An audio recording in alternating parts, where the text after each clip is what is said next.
Hello iPhone 14 in 2026.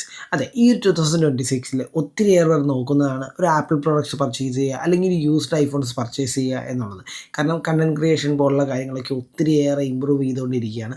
അതുകൊണ്ട് തന്നെ നല്ലൊരു ക്യാമറ ക്ലാരിറ്റി ഉള്ള ഒരു ഡിവൈസസാണ് മെജോറിറ്റി പേരും നോക്കുന്നത്.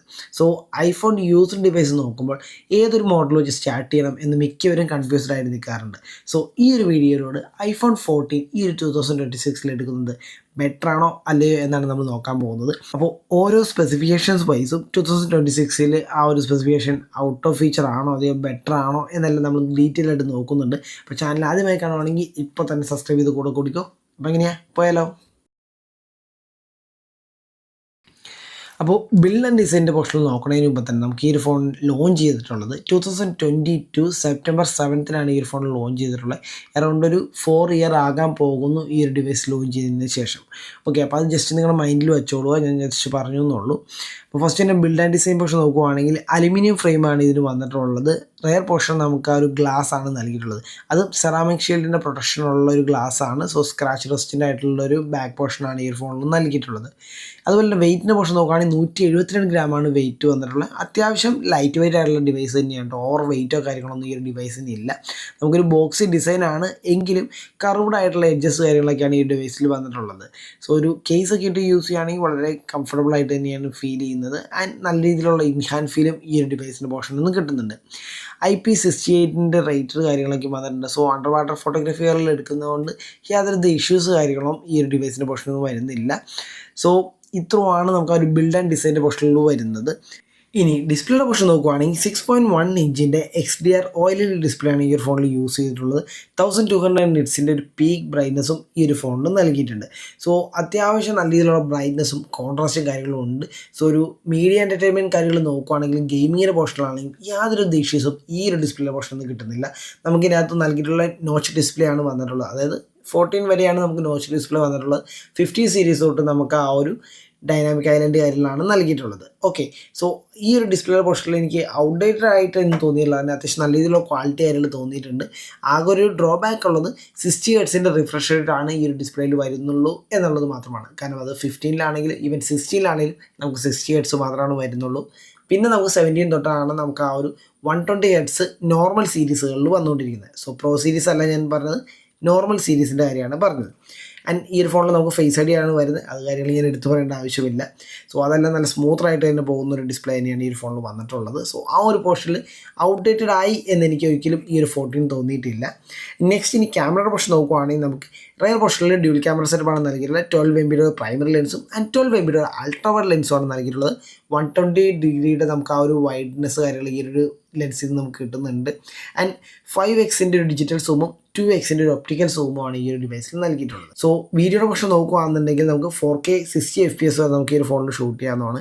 ക്യാമറ പോർഷനിൽ ഒട്ടും കോംപ്രമൈസ് ചെയ്യാത്തൊരു ഫോണാണ് ഐഫോൺ. സോ അതുകൊണ്ട് തന്നെ ഈ ഒരു 14 ക്യാമറ വിഷ്വൽസ് കാര്യങ്ങളാണെങ്കിലും വീഡിയോസ് ആണെങ്കിലും യാതൊരുവിധ കോംപ്രമൈസും എനിക്ക് ഈ ഒരു ഫോണിൻ്റെ പോർഷനിൽ തോന്നിയില്ല. എസ്പെഷ്യലി ഇൻ വീഡിയോയുടെ സെഗ്മെൻറ്റാണ്. കാരണം നല്ല രീതിയിലുള്ള വീഡിയോ ഔട്ട്പുട്ട് കാര്യങ്ങളൊക്കെ ഉണ്ട്. നല്ല രീതിയിലുള്ള ക്വാളിറ്റി കാര്യങ്ങളും ആ ഒരു വീഡിയോ പോർഷനിൽ ഉണ്ട്. സോ നിങ്ങൾ വീഡിയോ ഷൂട്ട് ചെയ്ത് എഡിറ്റ് ചെയ്യാൻ നേരത്താണെങ്കിലും യാതൊരുവിധ ക്വാളിറ്റി ലോസോ ആ ഒരു വീഡിയോയുടെ പോർഷനിൽ നിങ്ങൾക്ക് തോന്നില്ല. സോ ഈവൻ നിങ്ങളൊരു കണ്ടൻറ് ക്രിയേഷൻ അല്ലെങ്കിൽ വീഡിയോയ്ക്ക് പ്രൈമറി ഇമ്പോർട്ടൻസ് കൊടുക്കുകയാണെങ്കിൽ പോലും iPhone is A better choice. ആകെ എനിക്കൊരു ഡ്രോബാക്ക് തോന്നിയിട്ടുള്ള ലോ ലൈറ്റ് ഫോട്ടോഗ്രാഫി അത്രത്തോളം ബെറ്റർ ആയിട്ട് എനിക്ക് ഐഫോൺസിൽ തോന്നിയിട്ടില്ല. അതാണ് മെയിനായിട്ടും ക്യാമറ പോർഷനിൽ എനിക്ക് തോന്നിയിട്ടുള്ള ഡ്രോബാക്ക്. ഇനി സെൽഫി പോർഷൻ നോക്കുവാണെങ്കിൽ 12 MP ഒരു ഫ്രണ്ട് ക്യാമറ ആണ് ഈ ഫോണിൽ നൽകിയിട്ടുള്ളത്. അത്യാവശ്യം നല്ല നീറ്റായിട്ടുള്ള ക്വാളിറ്റി ആയിട്ട് മെയിൻറ്റെയിൻ ചെയ്യുന്ന ഒരു സെൽഫി ക്യാമറ തന്നെയാണ് നൽകിയിട്ടുള്ളത്. ആൻഡ് ഇനി നെക്സ്റ്റ് നോക്കാനുള്ളത് നമുക്ക് പ്രൊസസ്സറിൻ്റെ പോർഷനിലാണ് കേട്ടോ. നമുക്ക് ഈ ഒരു ഫോണിൽ A15 ബയോണിക് ചിപ്പാണ് യൂസ് ചെയ്തിട്ടുള്ളത്. അത്യാവശ്യം നല്ല രീതിയിലുള്ള ഗെയിമിംഗ് എക്സ്പീരിയൻസും അതുപോലെ തന്നെ ഓൾറൗണ്ടർ പെർഫോമൻസും മൾട്ടി ടാസ്കിങ് കാര്യങ്ങളിലൊക്കെ നീറ്റായിട്ട് വർക്ക് ചെയ്യുന്ന ഒരു പ്രൊസസ്സർ കാര്യങ്ങളാണ് ഈ ഫോണിൽ നൽകിയിട്ടുള്ളത്. സോ ഇപ്പോഴും അത്യാവശ്യം നല്ല രീതിയിൽ പെർഫോമൻസ് ഓറിയൻറ്റഡ് ആയിട്ടുള്ള പ്രൊസസ്സർ ആയതുകൊണ്ട് തന്നെ ഔട്ട്ഡേറ്റഡ് ആയി എന്നൊരിക്കലും പറയാൻ പറ്റില്ല. കാരണം ലാഗോ കാര്യങ്ങളോ ഹാങ്ങോ അങ്ങനത്തെ ഇഷ്യൂസ് ഒന്നും ഐഫോണിൻ്റെ പ്രൊസസ്സറിൽ കാര്യങ്ങൾ എനിക്ക് ഫീൽ ചെയ്തില്ല. സോ സ്മൂത്തായിട്ടുള്ള ഗെയിമിംഗ് എക്സ്പീരിയൻസ് കാര്യങ്ങളൊക്കെ നിങ്ങൾക്ക് ഈ ഒരു പ്രൊസസ്സറിൻ്റെ പോർഷനിൽ നിന്ന് കിട്ടുന്നതായിരിക്കും. പക്ഷേ ഹീറ്റിംഗ് കാര്യങ്ങൾ കുറച്ച് വരുന്നുണ്ട്. അത്യാവശ്യം നല്ല രീതിയിലുള്ള ഹീറ്റിംഗ് കാര്യങ്ങൾ ഗെയിമിംഗ് സെഗ്മെൻറ്റിൽ നിങ്ങൾക്ക് വരും. ഗെയിമിങ്ങിൻ്റെ പോർഷൻ നോക്കുമ്പോൾ എനിക്കൊരു ഡ്രോബാക്ക് തോന്നുന്നില്ല. ഹീറ്റിംഗ് നല്ല രീതിയിലാവുന്നുണ്ട്. ആ ഒരു ഹീറ്റിംഗ് ബേസ്ഡ് തന്നെ ഫോണിൻ്റെ ബാറ്ററി ഡ്രെയിനിങ്ങും അത്യാവശ്യം മോശമല്ലാതെ തന്നെ നടക്കുന്നുണ്ട്. സോ അത് നിങ്ങളുടെ മൈൻഡിൽ വെച്ചോളുക. ഇനി നെക്സ്റ്റ് ബാറ്ററി പോർഷൻ നോക്കുകയാണെന്നുണ്ടെങ്കിൽ തന്നെ 3279 mAh ഒരു ബാറ്ററി സെറ്റപ്പാണ് നൽകിയിട്ടുള്ളത്.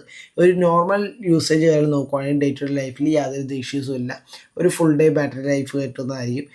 സോഷ്യൽ മീഡിയ കാര്യങ്ങൾ കൂടുതലായിട്ട് കോൺസെൻട്രേറ്റ് ചെയ്യുന്ന ഒരു വ്യക്തിയാണെന്നുണ്ടെങ്കിൽ ഒരു 2 തവണ എങ്ങനെ വന്നാലും നിങ്ങൾക്ക് ചാർജ് ചെയ്യേണ്ടതായിട്ട് വരും. ഇപ്പോൾ ഗെയിമിങ്ങിൻ്റെ പോർഷനിൽ ഞാൻ പറയുന്നില്ല, ഗെയിമിങ് കളിച്ച് കഴിഞ്ഞാൽ ഡിപ്പെൻസ് ഒരു 2 hour 2.5 hour മാക്സിമം നിങ്ങൾക്ക് ചാർജ് കാര്യങ്ങൾ കിട്ടുന്നുള്ളൂ.